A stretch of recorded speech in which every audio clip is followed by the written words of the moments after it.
Welcome back to MMA Al Dente. I am the guy who picked Aljamain Sterling to smoke Sean O'Malley. He's going to smoke him. He's going to take him down. One round, maybe two. And he's smoked. Just wait. You'll see. What do you think? I'm fucking stupid? Alright. UFC 292. Sean O'Malley becomes a world champion. This is just something that I never saw coming.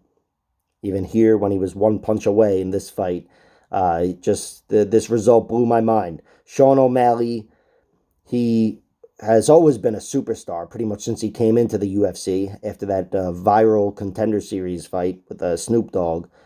And he has been, pushed, I guess, by the UFC. And of course, the footage, the second round and the whole finish and everything is uploaded by the UFC on their YouTube channel, if you haven't seen it. But that's something they rarely do. But Sean O'Malley is one of those exceptions. He's at least halfway to Conor, and certainly in that realm. But nothing's been handed to him. You can say he lost the Jan fight, which of course I did. I thought he lost the Jan fight 30-27, but he scratched and clawed and put himself in the realm of winning that decision by fighting as hard as I've ever seen him fight, and it ended up going his way. Speaking of which, all three judges had the first round for Aljo last night, and that was a round that could have gone either way. So, whatever. Just know that. But he won that fight against Petr Yan, and then in this fight, I thought this was a much, much more difficult matchup for Aljamain Sterling, for Sean O'Malley. I actually picked O'Malley to beat Jan, and then I thought he lost. But here in this fight, I thought he was really up against it. I thought there was a chance he could knock out Aljamain Sterling, but I thought if the fight goes even one round, he's going to be on the ground. And I did think Aljo would finish him within the first few rounds. I don't know if I'd say that I thought he would smoke him, like I said in the beginning of the video, but I thought he would dominate. And Sean O'Malley, he's got many levels of takedown defense, but that first level, level one, is mobility. Sean O'Malley's a difficult guy to catch. It's difficult enough to get into striking range with him, let alone takedown range. And Aljo, you have to strike your way into takedowns, create those opportunities.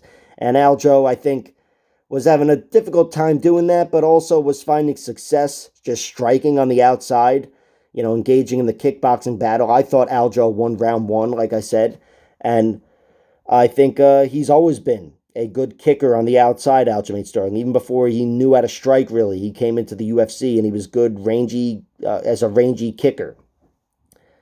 And here against Sean O'Malley, he got a little too comfortable in a stand-up battle, and Sean O'Malley clipped him. And Sean hit him with a perfect counter right hand. I've seen the highlights and the slow-mo replays and whatever the fuck too. Aljamain Sterling was reaching there, and it's never a good look when you're reaching. It does make you look stupid and whatever, but every fighter reaches in every single fight. They all overextend in one moment or another. I attribute this more to perfect timing from Sean O'Malley. Timing that very few fighters have. And he timed a perfect right hand. And then that ground and pound was phenomenal. He was all over Aljamain Sterling, hitting him with powerful shots. Of course, he's got some serious reach there. But he was finding the chin, smashing his head in one way or another, and never let up. Which, let me say, I thought the stoppage was fair, but if you don't, I see what you're saying. It was, whatever, a little dicey, I guess, but I thought it was fair. If I was a ref, I would have stopped it probably. He was being hammer-fisted in the end, even though he was still moving. But great win for Sean O'Malley. I mean, this makes him a legend. I don't know if it makes him a legend, but it might. It makes him a champion, probably a Hall of Famer. And again, he proved that I'm a fucking idiot. Which, I know you're saying, someone does that like every week. Yeah, but still, he did it this week. So credit to him. And now Sean O'Malley, look, I don't know if he's going to have the longest title reign. I do think he'll be fighting Cheeto next, which despite what happened in the first fight. Cheeto is a more winnable fight than most. But even these grapplers, Merab Dvalishvili, he's a guy who I think will get inside because he's just so determined and go for takedowns. But there's no telling how that fight's going to go. Sean O'Malley's a very capable fighter, probably an underrated grappler. And on the feet, in most fights, he's got the edge. Just an incredible striker. And again, that timing was beautiful. So great win for the superstar, Sean O'Malley. He will still have haters moving forward. I'll fucking make sure of that. But he's got my respect and then some. Just an incredible performance. And classy for both guys afterwards. Both guys were classy afterwards. Aljamain Sterling handled that like a man. And Sean O'Malley did too. And I hope he gets the Marlon Chito Vera win. The Marlon Chito Vera fight. Gets a shot at redemption there. Chito Vera, who I'll talk about in a few minutes. He's been one of the top fighters in the world, and he's the only guy who's got a victory over Sean O'Malley. So it's within striking distance, so to speak, right now. They can make this fight because Vera just got a big victory, and I think they will. But might be Aljo, who knows? I don't know if Aljo, like he said, I don't know if he's going to be moving up to 145 or whatever, especially, after getting knocked out at 135 now. That changes things. So he's learned more about himself as a fighter and, handled it again like a pro. So we might see the immediate rematch, maybe Moroz, some fucking Rocky IV comeback story, whatever. A lot of ways this thing can go, but the bantamweight division just got more interesting, in my opinion. A lot more interesting. And Sean O'Malley, the superstar, the guy the UFC wanted to be the champion, he's now the world champion. And nothing was handed to him. I can't emphasize that enough. He took everything. So great fucking win for Sean. Speaking of taking things, Weili Zhang took Amanda. She didn't take much from Amanda Lemos. I was going to say she took her soul or whatever. Amanda Lemos has a lot of soul and a lot of heart, but she was just outgunned here. This was a dominant victory for Weili Zhang. I think I had it 50-43. 50-43, I think, round 1 and 5 or whatever. But she dominated Amanda Lemos and just proved to be the overall more versatile fighter. Amanda Lemos proved to be a tough, first and foremost, have good cardio, good heart, and be a survivor everywhere. But Weili Zhang had her out-grappled and, again, dominated the fight. Incredible win. Amanda Lemos, she's definitely a worthy challenger, again, despite being beaten by Jessica Andrade. And I think this fight adds a few notches to her durability.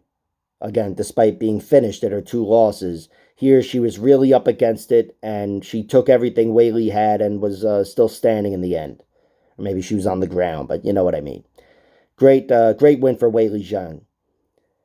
And now, for where she goes next, I mean, I can't wait to see her fight next. I don't know if they're going to do the Yan Xiaonan fight. I think that's been talked about, but that would be gigantic in China and a very interesting fight. So I just hope to see her turn around quickly. Hopefully she wasn't injured.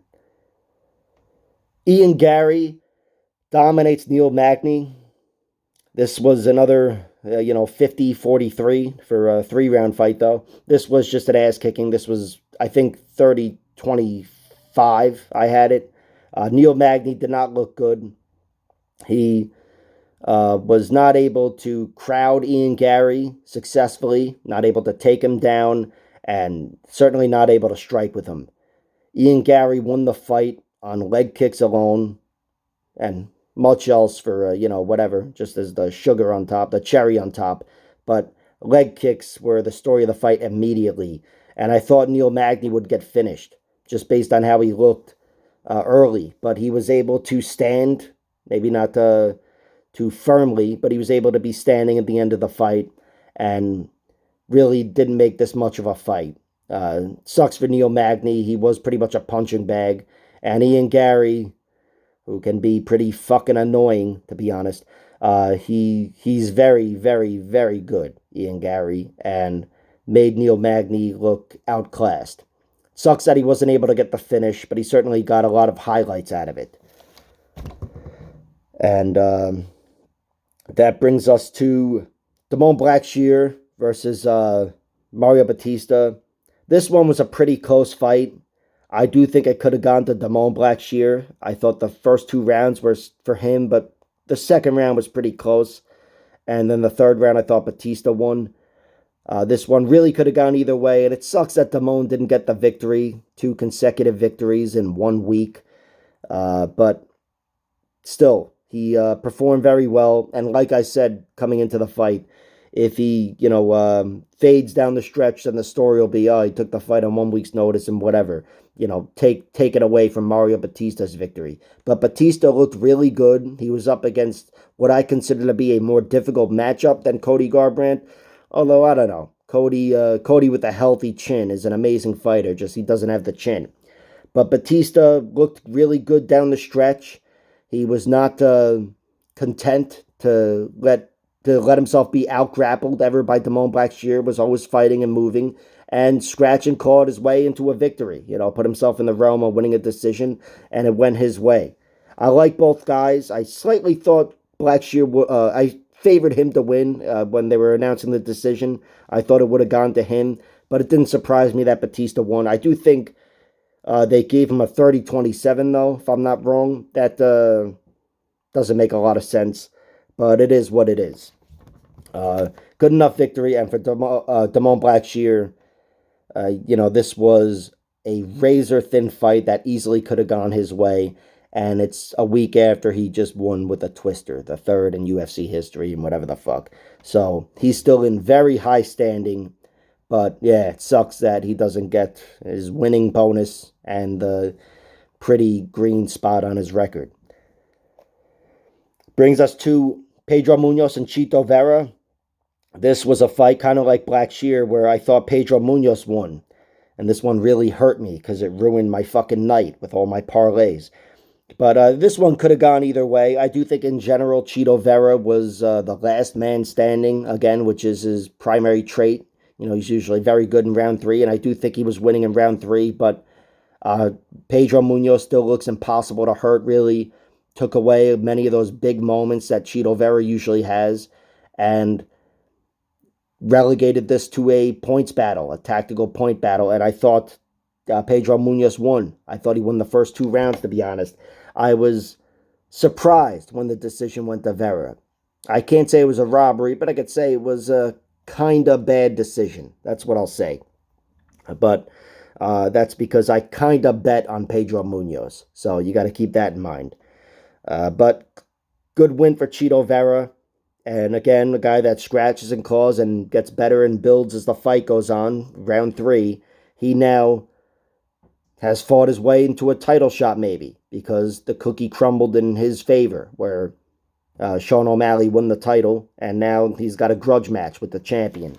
So glad it worked out for Chito because I like him as a fighter, but I really like Pedro Munhoz too, and I also think he won that fight. So it sucks to see him denied of victory and the winning bonus and everything else, just like Damon Blackshear. But I thought Pedro more clearly won the fight than Damon. Still, it was very close, and again, not a robbery.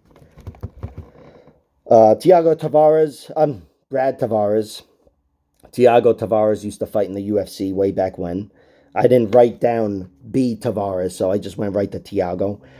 Brad Tavares beat Chris Weidman. Chris Weidman... he's too old now. He's a guy that, like I said in the pre-fight video, when he was in his prime, I would take him to win this fight all day. But here, he has too many strikes against him. I'm just glad he was still standing when the bell rang.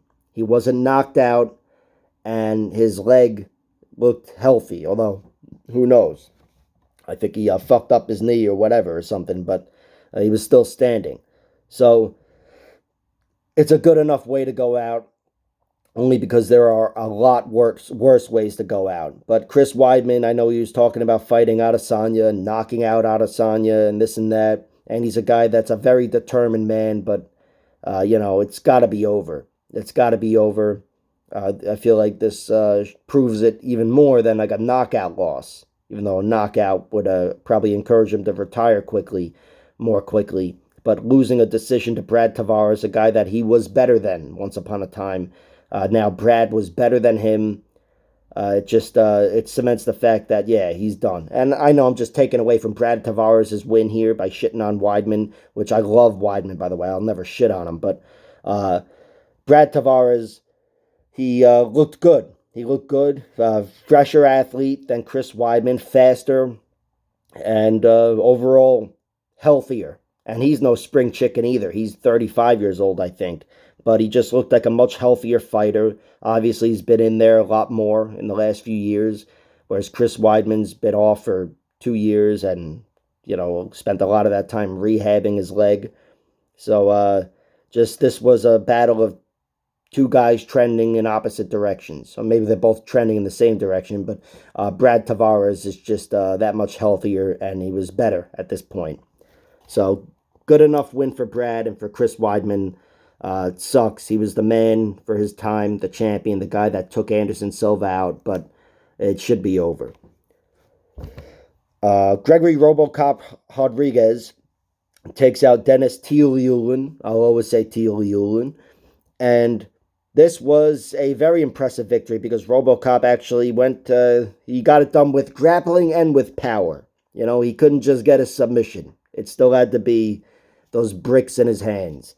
So he met me halfway, but he looked really good. Did what he should have done. Dennis Tiuliulin is not the greatest grappler, certainly not defensively. And Gregory was all over him. And then on the ground, he didn't need to go through anybody with jiu-jitsu. He just needed a positional advantage where he could land his bricks on Dennis's head. And that's what he did, and he really fucked him up. Really fucked him up. He's got knockout power everywhere. And, that fight was over before it began. Great win for Gregory Robocop Rodrigues.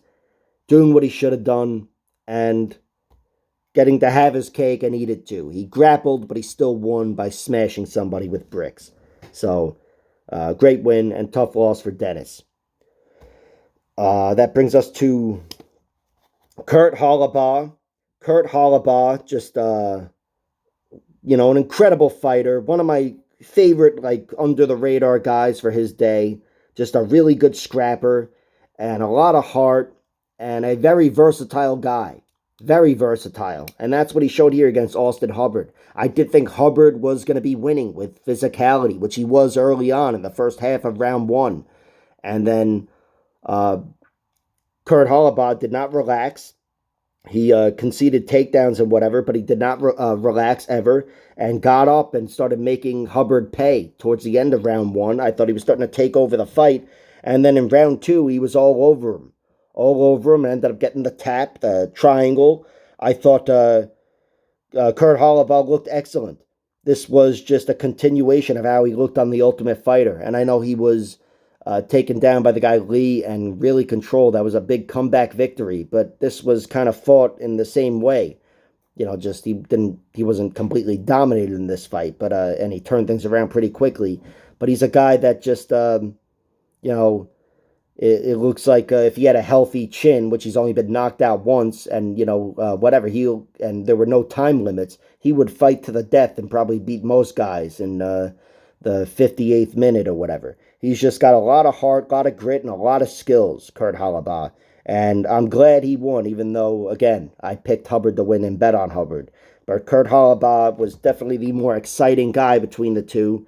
And he's a guy who's had 2 stints in the UFC already. And now I'm really happy that he's an Ultimate Fighter winner. And he's going to have a 3rd stint in the UFC. He's old enough. I don't think he's going to be reaching the heights, to be honest. But it's still a great story. And I'm definitely a Kurt Holobaugh fan. And for Austin Hubbard, he's a little submittable. He's been submitted now. This is his 3rd time being submitted. And he's a guy that, could probably benefit from being more dangerous. He's a great grinder and whatever, but sometimes the grind fails. And then you're sitting there on the chopping block. So, he's got a little polishing up to do. But, here he still proves he's submittable. Brad Katona beat Gibson. This was a war. This was fight of the night. This was purely a stand-up battle, I think. And I thought Brad Katona won by being better down the stretch. Better down the stretch, maybe deceptively powerful, too. He cracked Cody Gibson a few times that rocked him visibly. But both these guys were throwing down. Both of them showed a lot of heart. Both of them earned each other's respect. I know they trained together for many days on the Ultimate Fighter. But, yeah, this was a war. I feel like it was kind of close enough where I was a little. I thought it could have gone either way, maybe, but I definitely thought Katona won and should have gotten the decision, and it did go his way. He was just better down the stretch, and halfway through round two, I think it was Rogan said, Brad is slowing down. And I was just laughing like, you have no idea. This guy is an excellent point fighter. He's got great cardio, and he's slow and steady and whatever, but he's a very difficult guy to beat and to outpoint. He had two losses, one of them to Hunter Azure, I thought he won, and the other one was to Merab Dwalishvili. So there's that, and that is how you say his name. It's Dwalishvili. But Brad Katona here looked incredible, was forced to fight in a firefight, and he threw down against a guy that had, in my opinion, reach, height, power, a lot of advantages in a stand-up battle. But Brad is very technical and was able to pull away down the stretch. His slow but steady striking. Not that his punches are slow, but he's just a guy that's basic, is my point. But basics and fundamentals are good enough. And he was able to time some really nice counters on Cody Gibson when he was in range, and also leap into range with some good movement there. I thought Brad Katona performed as great as I've seen him, and really took the Ultimate Fighter here. He took the Ultimate Fighter Championship with a gritty performance. That brings us to Andre Petroski versus Gerald Meerschaert. Petroski wins another decision. He's a guy that hasn't won too many decisions, but his last two he's won. This is another strike or another notch in favor of his cardio, which has been really my only doubt about him. And I thought he looked good towards the end. I do think when he cracked Gerald Meerschaert in round two, that helped him certainly down the stretch. Taking something out of Gerald, and it made it a little easier for Andre to perform. But still, Andre Petroski was in a close fight, and he did not fade here. The first round I thought was pretty close.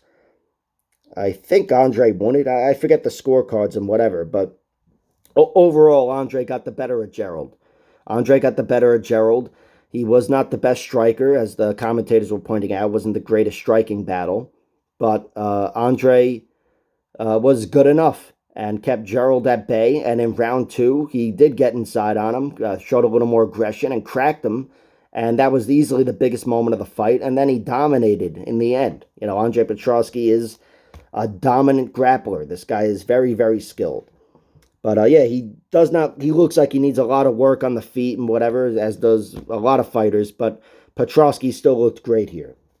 And for Gerald Meerschaert, yeah, he's looked worse. Certainly in his last fight against Joe Pyfer, he looked worse.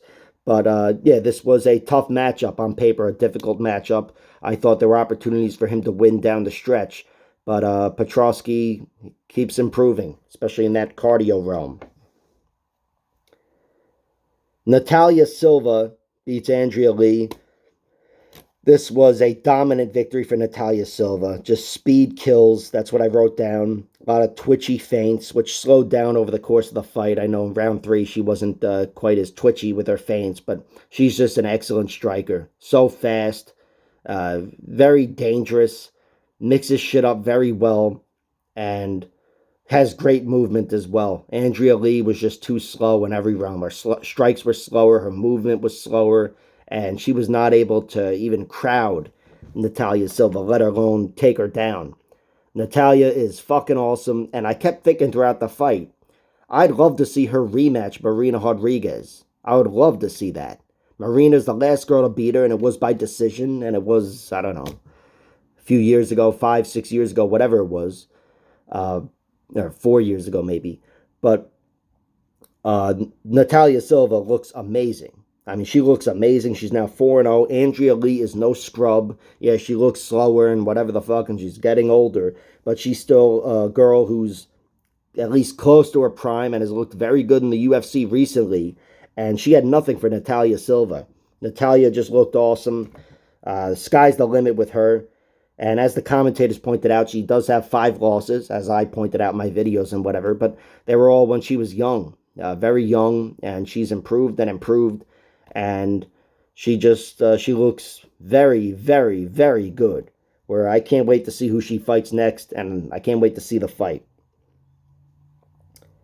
And Karine Silva beats Marina Moroz.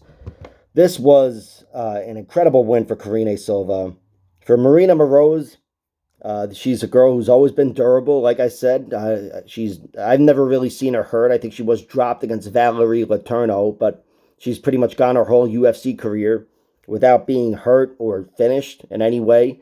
And here she was dropped and then tapped. They came a few minutes apart, but still, Karine Silva looks awesome, especially on the feet here. I mean, she looks better on the ground, I guess, but she showed a lot more on the feet here as she was forced to. I thought she was definitely winning the outside striking battle with Marina Moroz, and I thought her power was evident, of course. She cracked her and sat her on her ass. And then on the ground, Marina, I thought, was about to turn the tides by grinding out the rest of that round on top. I thought she would have lost the round anyway, but I think she would have, A, forced Karine into a fight in round 2 against a girl that's comfortable fighting for 15 minutes. And I thought it also would have just in general sucked some energy out of her. But Karine Silva had an opportunity to lace up a guillotine choke, and it took a while for that thing to be set up. Marina Moroz was just stuffing her in like half guard. And Karine Silva locked it up from a shitty angle, repositioned herself, and went for it. And she started doing that with like 7 seconds left. And I think Marina Moroz was a little too comfortable, where she said, fuck it, I'm just going to hang out here. Oh, yeah, you got to go for a guillotine? Too bad for you, because time's running out, and she just tapped with 1 second left. Karine Silva is a girl you don't want to fuck around with on the ground. Even if you're the girl that armbarred her and whatever, you have to acknowledge from her victories alone her submission prowess and her danger. And Marina Moroz literally put her head into danger and got too comfortable and couldn't hold off for 1 more second. So great win for Karine Silva. That was one where she, her traits came through. Most of the time she wins, it's a finish. And if she, most of the time she gets a finish, it's in round 1. And with 1 second left, like it was destiny, she got it done. So a great win for Karine Silva. The first person to finish Marina Moroz, submit her. She dropped her as well. Just fucking danger personified. And for Marina Moroz, this has to be her toughest loss. And I'm sure she's going to have some Ankalaev regrets, tapping with 1 second left, and maybe even more regrets putting her neck into Karine Silva's arms. But you live and you learn. And for Karine Silva, for Moroz, I'm sure this loss will get better with age, because Karine Silva, she's not done climbing, I think. And yeah, I can't wait to see who she fights next either. So overall, great event, UFC 292, a lot of drama. And yeah, like, share, subscribe, all that horse shit, and check out my other videos.